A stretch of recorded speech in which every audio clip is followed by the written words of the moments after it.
نشانہ بنایا جا سکتا ہے. تو یہ سب ڈیولپمنٹ آگے بڑھ رہی ہے، لیکن میرے خیال میں جو اصلی اقدام ایران کی طرف سے کیا جائے گا وہ ابھی پینڈنگ ہے.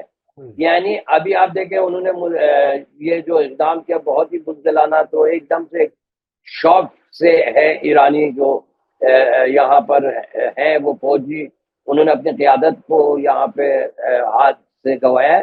تو یہ چیزیں ہیں، میں آپ کو کہتا ہوں کہ ایک دو دن میں سچویشن کی تبدیلی ضرور ہوگی، اور یہ توقع ہے. لیکن میں ابھی آپ کو یہ بتاؤں کہ ایران اور خاص طور سے تہران کے جو اہم جگہوں پہ ابھی نماز جمعہ بھی ہو رہا ہے، تو نماز جمعے کے بعد انہوں نے جو وہاں پہ مظاہرے کیے جمعے کی جماعت، اور اس کے بعد اصلی جو سڑکیں ہیں اور اصلی جو اسکوائر ہیں، مثال کے طور پہ تہران میں واقع انقلاب اسکوائر، آزادی اسکوائر، وینک اسکوائر، امام حسین علیہ السلام اسکوائر، اور میلاد ٹاور کے پاس، اور جہاں جہاں لوگ ہیں صادقیہ اسکوائر، میں نے یہ چیزیں سب خود میں نے دیکھی کہ لوگوں کی بہت بڑی تعداد وہاں پر ہے، اور وہ مسلسل ان کا ڈیمانڈ یہ ہے کہ ایسا جوابی کارروائی کیا جائے کہ اس کے بعد اس صہیونی حکومت اور اس کے آغاؤں کو ہمت نہ ملے کہ دوبارہ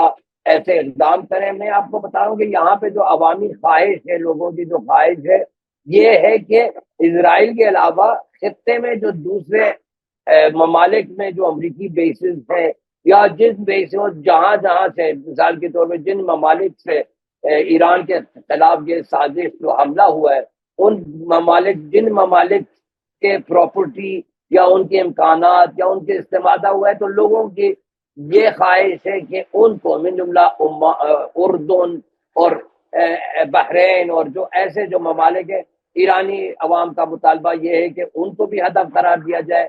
اب ہمیں دیکھنا ہوگا کہ ایرانی جو حکام ہیں وہ کتنا عوام کی بات سنتے ہیں، کیونکہ اگر حملہ امریکی بیسوں پر ہوگا، کیونکہ ان کے جو یعنی نزدیکی ہے، یعنی جو قریب ہے ہم سے، تو ان کے نقصانات بہت ہی زیادہ ہوں گے. ایرانی عوام یہاں پہ متحد ہو چکے ہیں، یہ بہت بڑی بات ہے. ہوائی قاضی میں چاہتا ہوں کہ اس کو زیادہ ہائی لائٹ کیا جائے، کیونکہ جو پروپیگنڈا اور میڈیا وار ہے اس میں کہہ رہے ہیں کہ میں یہ دیکھیں ابھی کچھ چیزیں ہیں جو لوگوں کے ذہن میں بہت سوال آ رہے ہیں ایران کے سلسلے میں. ایک تو یہ کہ کیا ایران میں اتنے بڑے بڑے جو فوجی افسران، جو بڑے ذمہ داران، کیا ان کی سیکیورٹی بہت کافی نہیں ہے؟ کیا سیکیورٹی کا انتظام کمزور ہے؟ یا ایئر ڈیفنس سسٹم جو اس سے پہلے والے اسرائیلی حملے میں کافی کامیاب ثابت ہوئے تھے، کیا اس بار وہ کامیاب نہیں رہے؟ ایک انالیسس اسرائیل کے میڈیا میں یہ آیا ہے کہ امریکہ اور اسرائیل نے مل کر ایران کو دھوکے میں رکھا ہے بات چیت رکھ کر کے، اور یہ ان کی سوچی سمجھی سازش تھی. کیا ایران یہ سازش نہیں سمجھ سکا؟ کیا ہوا یہ جو اتنا بڑا نقصان ہوا؟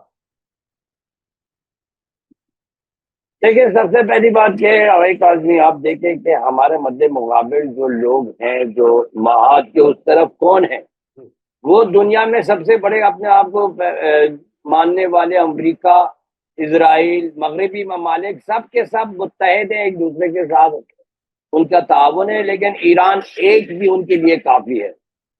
اور یہ سیکورٹی لیبس تو وہاں پہ بھی ہیں، اسرائیل میں بھی تھے. اب یہ میں آپ کو صرف ایک اتنا بتا دوں، یہاں پہ جو فوجی قیادت سے کچھ لوگ شہید ہوئے ہیں، یا خیر ایڈمنسٹریشن سے تو کسی کی شہادت نہیں ہوئی ہے.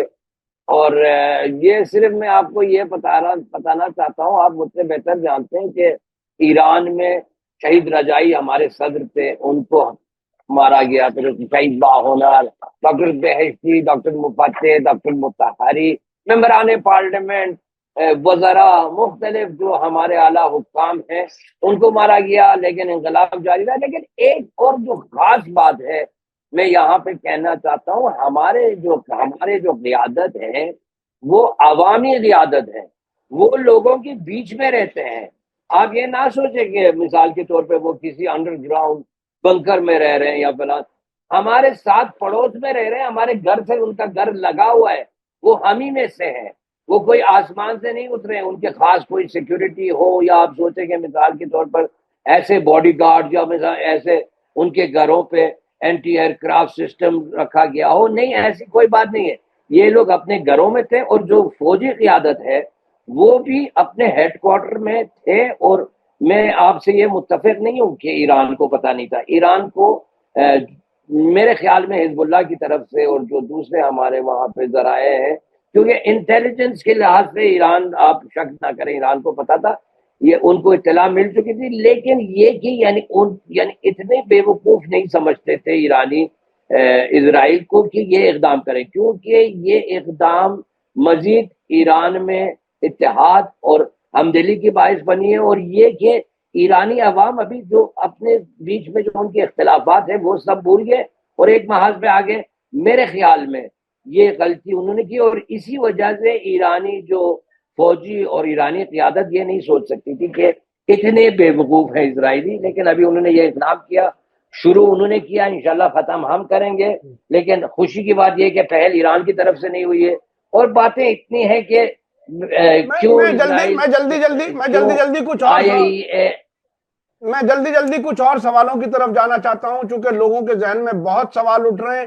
ایران کے ساتھ لوگوں کی بہت ہمدردی ہے، اور وہ یہ جانتے ہیں کہ صرف ایران ہی ہے جو ان ظالم طاقتوں کے خلاف مضبوطی سے کھڑا ہے.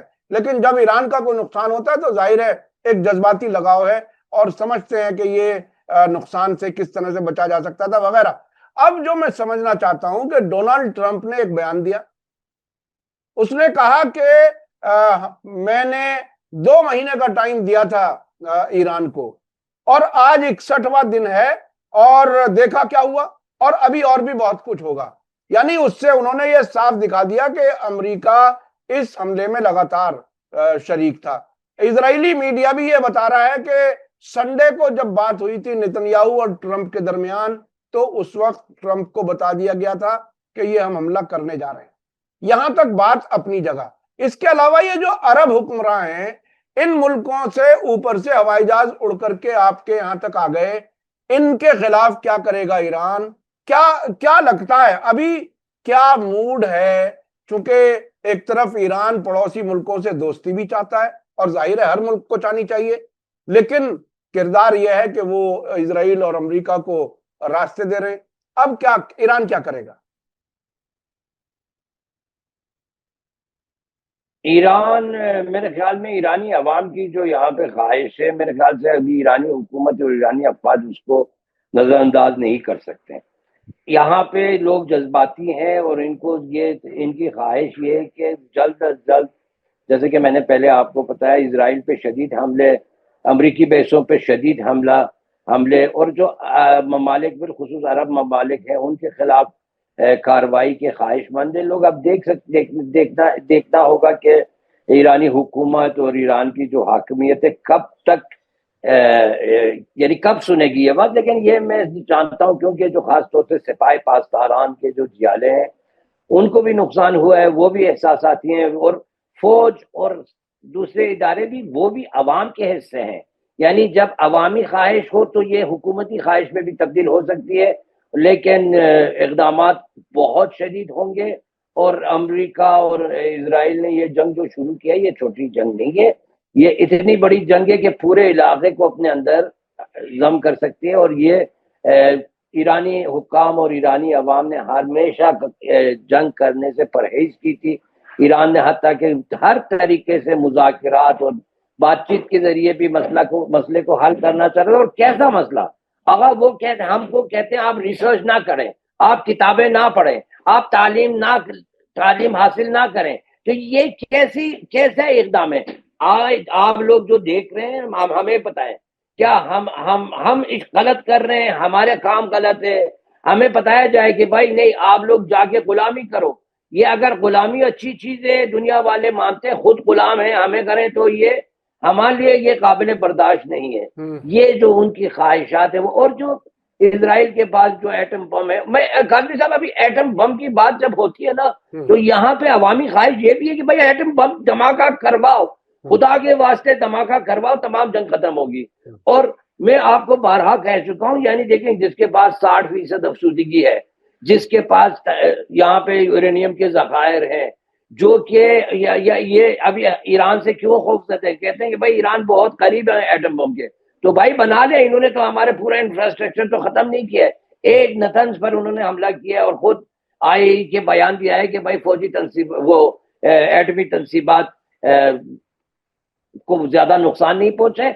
ہماری خواہش یہ کہ یعنی ہم جو ہے جہاں پہ ہم بحیثیت ایک انسان، ایک ایرانی شہری، ہم لوگ چاہتے ہیں کہ جلد از جلد ایران ایٹم بم تجربہ کروائے، اور یہ جو میزائل جاتے ہیں نا ہوائے کاظمی، جو وہاں پہ جا کے وہاں پھٹتے ہیں اور وہاں زمین بوس ہوتے ہیں، تو یہ اگر ان پر کوئی ایسے ڈنگ کی وار ہیڈ لگ جائے، اور یقین کرے کہ ہو سکتا ہے، یعنی ایران کے پاس اگر کوئی سوچے کہ نہیں ہو سکتا یہ غلط ہے، ہماری خواہش ہے کہ یہ ہو جائے اور جلد از جلد جنگ ختم ہو جائے۔ لیکن رہبر انقلاب اسلامی کا فتویٰ ہے، وہ لوگ کہتے ہیں، وہ فرماتے ہیں کہ انسانی بنیاد پر جنگ کرنی چاہیے، جیسے کہ مولا علی نے جنگ کیا، ہم بھی ویسے جنگ کریں گے، بس ہم تو بے بس ہیں، یہ خود علماء اور بزرگ جانے، لیکن یہ عوامی خواہش ہے کہ ایسا کوئی اقدام کیا جائے کہ ان کو وہ بچتا ہے۔ اچھا، ایران کے بارے میں دو بیان بالکل تازہ ہیں اسرائیل سے۔ ایک تو نتن یاہو نے ایرانی نوجوانوں کو ایڈریس کرتے ہوئے کہا ہے کہ ہم ایسا کام کر رہے ہیں کہ تم جلدی سے جلدی آزاد ہو جاؤ، ایک ظالم حکومت سے آزاد ہو جاؤ، یہ کہا گیا ہے نتن یاہو کی طرف سے۔ اور ان کا جو ڈیفنس منسٹر ہے اسرائیل کنٹز، اس نے کہا کہ اگر آیت اللہ خامنائی کا نام لے کر کے اگر انہوں نے اسرائیل پر اسی طرح سے حملے جاری رکھے تو ہم تہران میں آگ لگا دیں گے، تہران جل جائے گا۔ یہ اس کو آپ کس طرح سے دیکھ رہے ہیں؟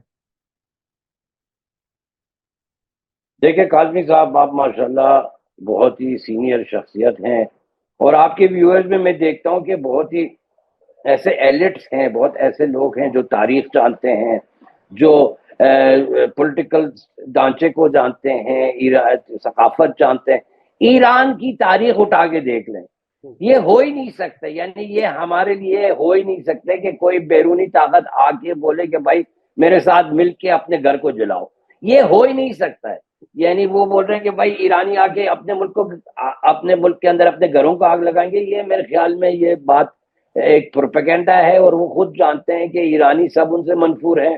انہوں نے جو پابندیاں ایران کے خلاف عائد کی ہے، ایران کو متحد کیا، انہوں نے ایرانی عوام کو جو تکلیف ہوئی ہے یہاں پہ پابندیوں کے دنوں پہ جو نقصانات ہوئے، تو یہ سب ان کی حقیقت لوگوں کے لیے آشکار ہے، یہ صرف پروپیگنڈا ہے۔ میں تو کہتا ہوں کہ ایرانی ثقافت اور تاریخ کے آپ جا کے ہر پیج کو پڑھیں، ایک ایک پیج آپ جا کے دیکھیں کہ تاریخ میں کب یہ ہوا ہے کہ بھائی کوئی بیرونی طاقت آ کے بولے کہ بھائی آؤ یہ حکومت بدل دیں تو ہم بدل دیں۔ اگر تاریخ میں ایک بار آپ ہمیں دکھا سکتے ہیں کہ کوئی کسی بیرونی طاقت نے ایرانی عوام کے ساتھ بغاوت کر کے کبھی بھی پوری تاریخ میں حکومت گرائی ہو، تو وہ دوسرے بار بھی جمہوریہ اسلامیہ ایران کو شاید، لیکن ہوا ہی نہیں، کیونکہ جو بیرونی ہے اس کو ایرانی جو ہے، یعنی آپ جو جا کے پارسی ثقافت سے سوچیں، اسلام سے پہلے دیکھیں، وہ کہتے ہیں کہ آقا یہ گھر سے باہر جو حملہ ہے وہ گھر کے اندر کو ہے، اور جو بھی باہر والے دشمن سے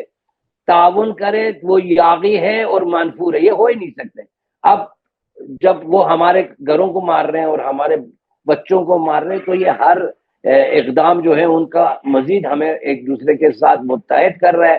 شاید ایسے باتیں بھی ہوں کہ ایرانی عوام ایک دوسرے سے حکومت سے ناراض ہو، لیکن یہ اقدام جو کیا جا رہا ہے، یہ ایسے اقدامات ہو رہے ہیں کہ ایرانی عوام ایک دوسرے سے زیادہ متحد ہو رہے ہیں۔ اور میرے خیال میں میرا تجزیہ یہ ہے کہ سیاسی میدان میں شکست کے بعد انہوں نے یہ اقدام کیا ہے۔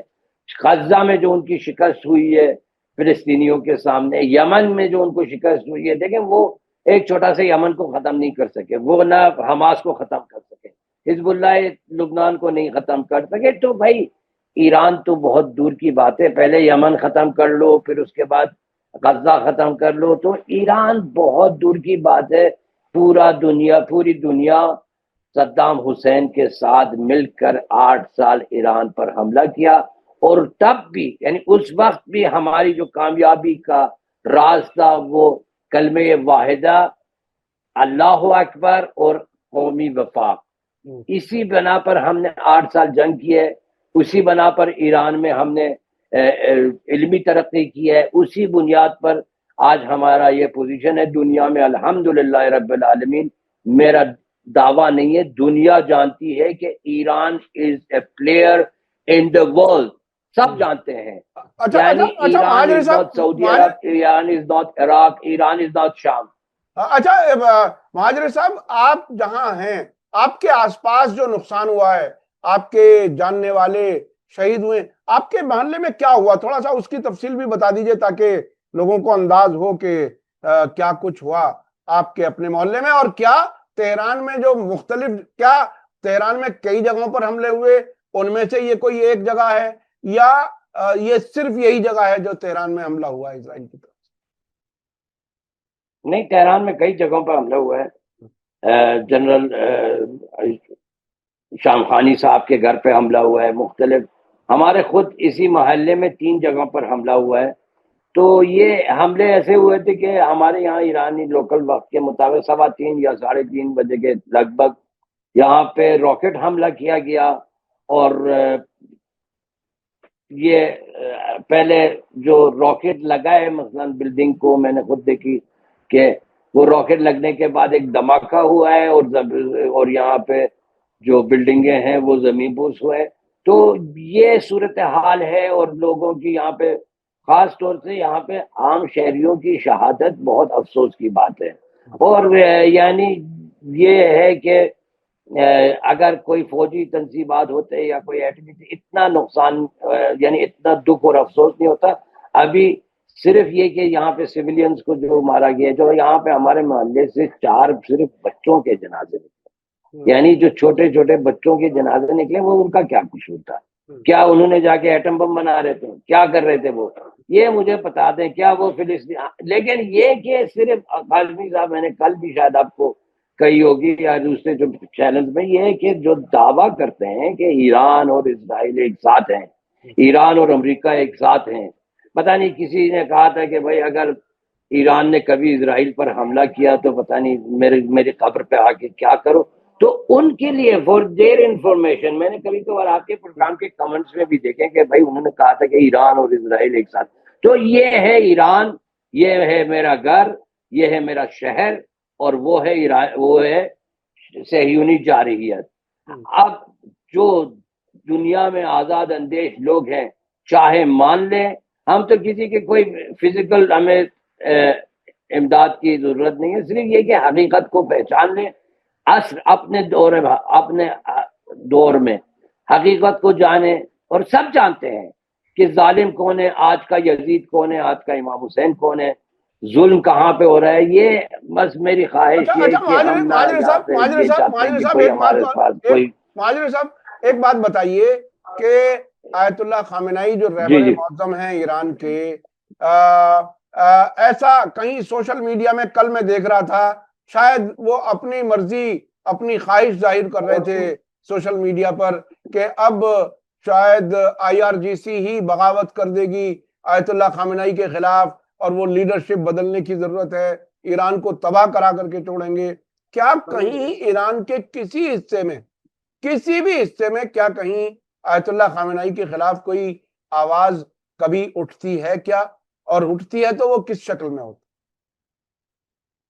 آغا اگر یہاں پہ چھوٹی سی بھی چھوٹی آواز نکلے نا تو مغربی میڈیا اس کو اتنا اچھال کے آگے پیش کرتے ہیں کہ یعنی اگر کسی اسکول کے سامنے جا کے کسی اسکول کے پرنسپل سے کسی کی لڑائی ہوتی ہے تو اس کو 1 ہفتہ بین الاقوامی میڈیا میں اس کو چلاتے ہیں۔ ایران میں اگر بغاوت ہو، کوئی مظاہرے ہو، تو آپ یقین کریں وہ کوئی تکلف نہیں ہے ان کو ہمارے ساتھ، وہ فوراً اس کے فوٹیج نشر کرتے ہیں۔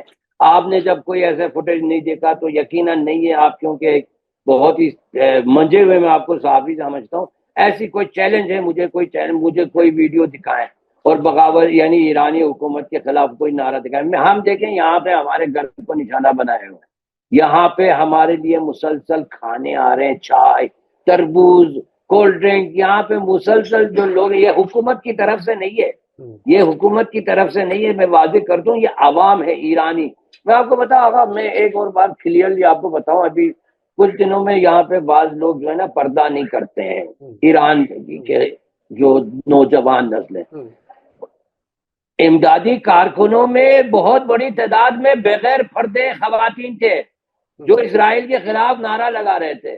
یہ ایک آدمی صاحب میری طرف سے یہ آپ کہیں، میں شاید اپنی میڈیا میں یہ نہیں کر سکوں، میں نے جو دیکھے نعرے لگ رہے ہیں وہ بے پردہ خواتین لگ رہے ہیں. اب یہ ایران کے آغا خامنئی کے خلاف سازش کی بات آسان یہ میں نہیں کہنا چاہ رہا تھا، لیکن مجھے مجبور کر دیا آپ نے کہ یہ میں کہہ دوں. ایرانی عوام سب ایک دوسرے کے ساتھ ہیں، اور ایرانی تاریخ، ایرانی ثقافت، دیکھیں میں اسلامی جمہوریہ ایران کی بات نہیں کر رہا ہوں، اسلام کی بات نہیں کر رہا ہوں، میں اقلیتوں کی بھی بات کر رہا ہوں. یہاں پہ کرسچن ہیں، مختلف پارسی ہیں، سب کے سب لگے ہوئے ایک ساتھ، اور قومی وفاق یہاں پر جاری ہے. میں خود مزاحمت کا دیوانہ ہوں، اس کا عاشق ہوں، اسلام کا شیدائی ہوں، اہل بیت. لیکن ابھی جو میں بات کر رہا ہوں پورے ایرانی قوم کی طرف سے، نہ کسی خاص پارٹی کی طرف سے، نہ کسی خاص سوچ کی طرف سے، پورے وفاق یہاں پہ قومی وفاق ہے. اور یہ میں آپ کو بتاؤں، یہ شاید سب کو ہم ماریں، لیکن یہاں پہ سازش اندر سے امپاسبل ہے، امپاسبل. اچھا، ایک آخری سوال. کچھ لوگ مجھ سے بھی کچھ لوگ انٹرویو کر رہے ہیں سوشل میڈیا پر اس طرح سے، اور میں سوچتا ہوں کہ تہران سے یہ بات سامنے آ جائے. کیا محمود پزشکیان جو اس وقت آپ کے پریزیڈنٹ ہیں، کیا ان کی کوئی نرم روی کی وجہ سے ایران پر کوئی مصیبت آئی ہے؟ کیا ان کے دور میں جو اتنے بڑے بڑے نقصان ہو رہے ہیں، کیا وہ صحیح فیصلے نہیں لے پا رہے؟ کیا ہے کہیں کوئی حکومت میں اور رہبر معظم کے درمیان کہیں کوئی نظریاتی اختلاف ہے، کسی کام کے کرنے کے طریقے پر اختلاف ہے؟ کیا ہے؟ کیا محمود پزشکیان کو ماڈریٹ کہہ کر کے یہ کہا جا سکتا ہے کہ وہ ایران کے بہت سے نقصانات کرانے کی بھی وجہ بن گئے؟ آغا سید علی خامنئی صاحب کا نام ہے سپریم لیڈر، یعنی ان سے بڑی طاقت یہاں پہ نہ ہمارے کانسٹیٹیوشن میں ہے، نہ ہمارے سیاسی ڈھانچے میں ہے. سب سے بڑی طاقت، سب سے بڑا جو حکم ہے وہ ان کی طرف سے آتا ہے. اور مسعود پزشکیان 100% آغا خامنئی کے تعاون سے یہاں پر کام کر رہے ہیں. دسیوں باتیں ہیں، آپ رہبر انقلاب کے خطابوں میں دیکھیں، انہوں نے کھل کر حمایت کی ہے مسعود پزشکیان کی. لیکن یہ بھی ایک ایڈوانٹیج ہے کہ بھائی ہمارے اس وقت کا جو حکومت ہے وہ حکومت ایک بالکل ماڈریٹ یا نرم مزاج حکومت ہے.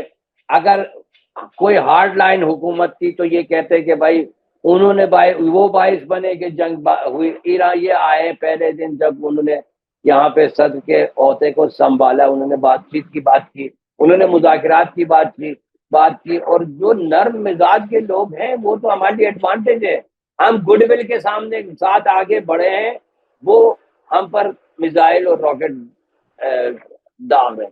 صرف اور صرف میں کہہ رہا ہوں کہ یہ تو اللہ کا شکر ہے کہ یہ ایک بار پھر یہ حقیقت دنیا کے سامنے آئی ہے کہ وہ ایران کے سامنے میں میرے خیال سے چوتھا یا تیسرا بار ہے، یہ تکرار کر رہا ہوں، سیاسی بنا پر مذاکرات کے میز پر شکست کھا کے یہ اقدام کر رہے ہیں. وہ ان کی رسوائی ہے، ان کی حقیقت دنیا کے لیے آشکار ہے. اگر مسعود پزشکیان کی حکومت نہ ہوتی تو وہ بہانہ کرتے کہ بھائی محمود احمدی نژاد بہت ہی جنگ پسند لوگ تھے، یا پتہ نہیں آغا رئیسی یا ایسے وحید جلیلی اگر صدر ہوتے، تو میرے خیال میں یہ سب اللہ کا کرم ہے کہ اس حکومت، اور حالانکہ وہ بھی کوئی ایران یاغی نہیں کہ ایران مخالف ہے، لیکن انہوں نے آگے بولا کہ بھائی دنیا والے رہبر نے یہ فرصت دی کہ بھائی دیکھ لیں، ہم مذاکرات کی بات بھی کرتے ہیں، وہ اپنے ان کے جو غیر انسانی عزائم ہیں، ان کی جو دشمنی ہے مسلمانوں کے ساتھ، وہ کبھی ختم نہیں ہوگی. اب میں آپ کو بتاؤں کہ بھائی ٹھیک ہے، ایران میں پزشکیان کی حکومت تھی، غزہ میں کس کی حکومت تھی، یہ سب ان کی خباثت ہے، اور وہ چاہتے ہیں کہ ان کے خلاف جو حق کی آواز نکالنے والے ان کو سب کو دبائیں. بہت بہت شکریہ سید اسام الدین مہاجری صاحب. آپ نے آج جو ہمارے لیے وقت نکالا، خاص طور پر اس ایسے سخت وقت کے دوران جبکہ آپ کے گھر کو نقصان ہوا ہے، اسرائیلی حملے میں تہران میں آپ ایک طرح سے وہ تقریباً اسی طرح کی حالت ہے جس طرح سے جو لوگ جنگ کی حالت میں ہوتے ہیں، اس کے درمیان آپ نے ٹائم ہمارے لیے نکالا. ہمارے درشک، ہمارے ناظرین ضرور تہران سے ضرور سننا چاہتے ہیں کہ آخر وہاں سے لوگ کس طرح سے کہہ رہے ہیں، اور آپ نے بہت ہی حقائق پر مبنی اپنی باتیں رکھی. میں اپنے درشکوں ناظرین سے کہنا چاہوں گا کہ آج آپ کو آج کی ویڈیو کیسی لگی کمنٹس میں ضرور لکھیں. زیادہ سے زیادہ لوگوں تک شیئر کریں تاکہ ایران کی آواز بھی دنیا تک جہاں تک ہو سکے وہ پہنچانے میں آپ ہماری مدد کریں. اسی کے ساتھ مجھے دیجیے اجازت. دھنیہ واد، شکریہ. جے بھارت، جے ہند. میڈیا اسٹار ورلڈ کے اور ویڈیو دیکھنے کے لیے ہمارے چینل کو سبسکرائب کریں اور سیدھے نوٹیفیکیشن پانے کے لیے بیل آئیکن دبائیں. اور اگر ہماری خبر سچی اور اچھی لگے تو اپنے واٹس ایپ، انسٹاگرام، فیس بک اور ٹویٹر اکاؤنٹ پر ضرور شیئر کریں.